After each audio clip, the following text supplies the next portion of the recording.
LeBron James. Sa pagkakaroon, wala pa gid gi-confirm ni LeBron kung unsa nga team ang iyang balhinan, no? Sa kadaghan sa team sa NBA nga gusto mo recruit ni LeBron, gusto siya nga ipapirma.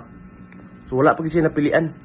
Isa na team nga sa NBA ang nabiruan nga kusnada kay si LeBron ipapirma ang Cleveland Cavaliers, Golden State Warriors, San Antonio Spurs, Philadelphia 76ers, Miami Heat, Detroit Pistons, Minnesota Timberwolves, Denver Nuggets.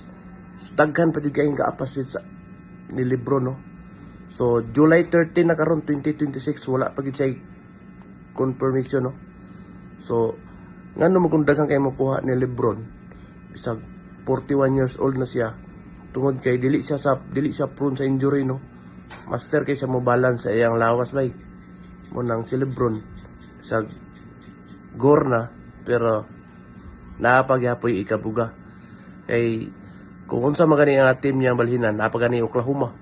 So kung unsa magani ang team niyang balhinan, kung top fan ka ni LeBron, kung ang fans ni LeBron sa Lakers, nakasiguro ko nga adto na sad mo balhin sa team nga balhinan ni LeBron ang mga fans niya, di ba? So para sa ako siguro, no, kung gusto si LeBron James nga mo champion siya, para sure nga mo away final si Golden State or Oklahoma City Thunder, mo nay sakto gid ng balhinan ni LeBron, di ba?